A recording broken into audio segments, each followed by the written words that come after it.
we need to be careful with words.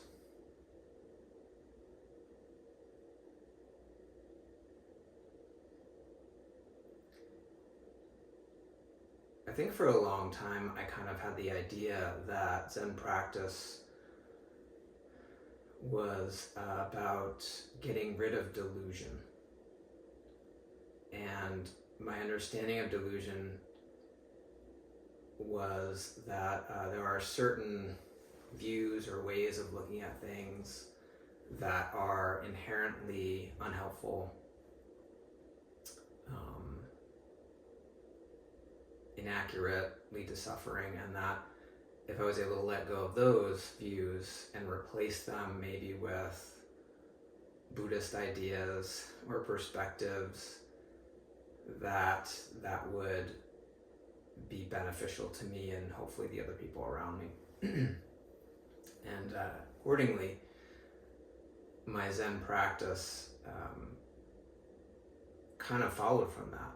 It was this almost sort of sense of trying to cleanse myself of these unhelpful old beliefs. And what I found was that I would maybe let go for a bit and then they just come back. And then if I fought with them even harder or tried to really let go, they got stubborn and would stick around even longer. And on the other side of things, when I worked to try to cultivate more Buddhist ways of thinking,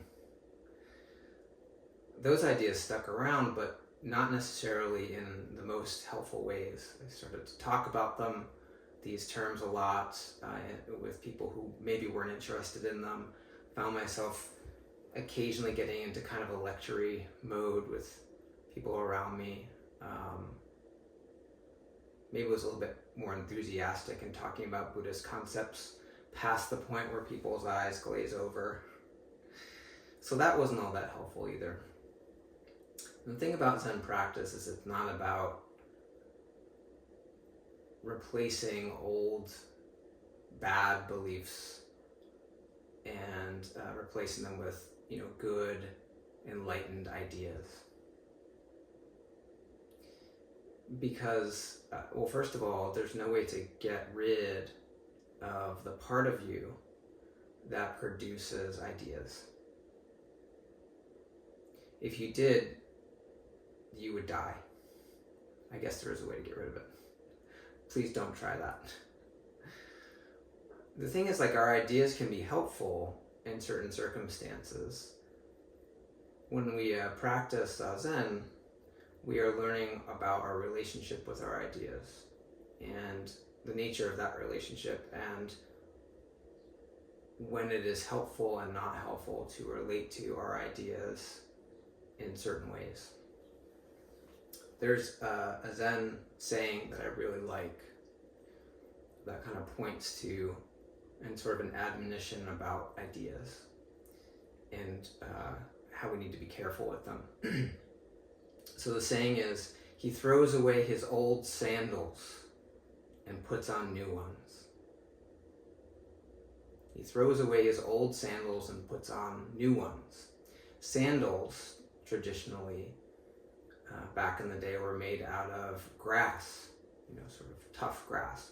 Grass and weeds in Buddhism are a metaphor, symbol for delusion.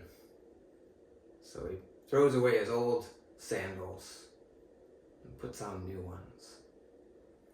If we're not careful, we can let go of what we think are inferior beliefs and put on new ones and use them in the same way we use the old ones, which wasn't very helpful. An important thing to remember about Zen is there is no dogma. There isn't sort of a right way of thinking about things and a wrong way of thinking about things. There aren't very many rules. We have rules, but they're not absolute rules. They're contextual.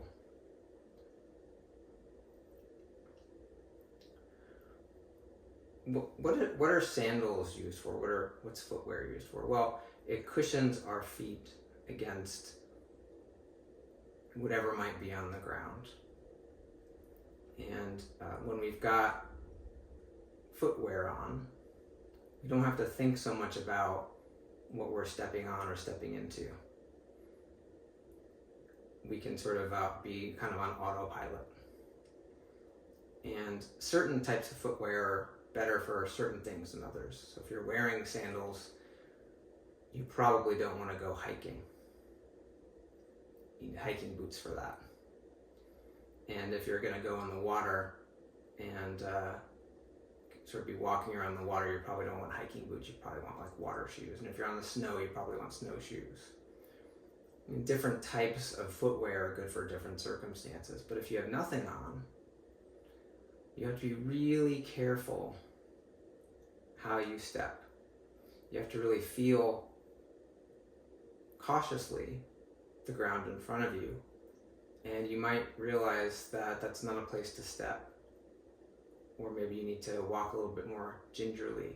Or maybe you sort of look around for another path. It sort of forces you to be a bit more sensitive. And there are certain places you can't go if you don't have the right footwear.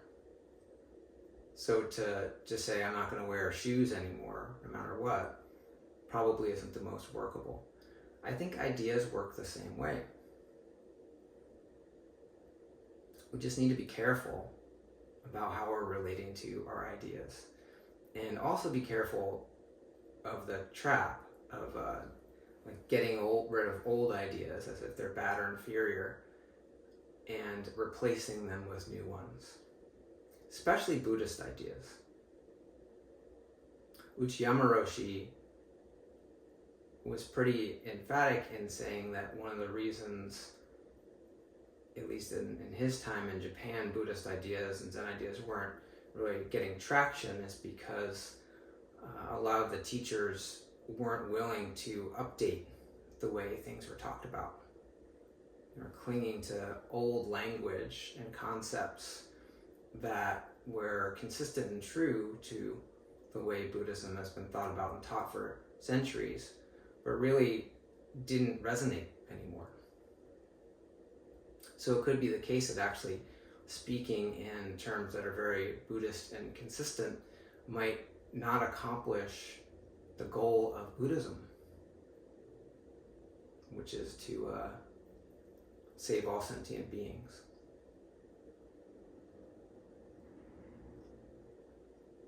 So be careful. Not saying don't replace your footwear when it wears out. I'm not saying don't look at your beliefs and ideas and evaluate them and maybe update them if needed. But also remember they're really of no substance at all. They're just tools. There's another Zen saying about sandals that I like too. In the middle of a crossroads,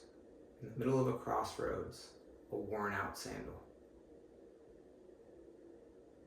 Sometimes our beliefs, whether they are new, good, bad, old,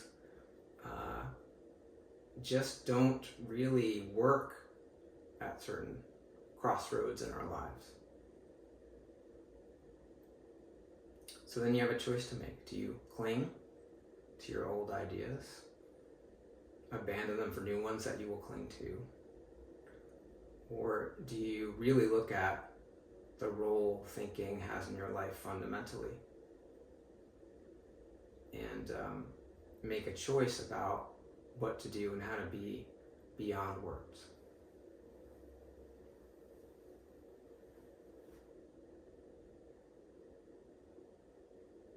I don't know.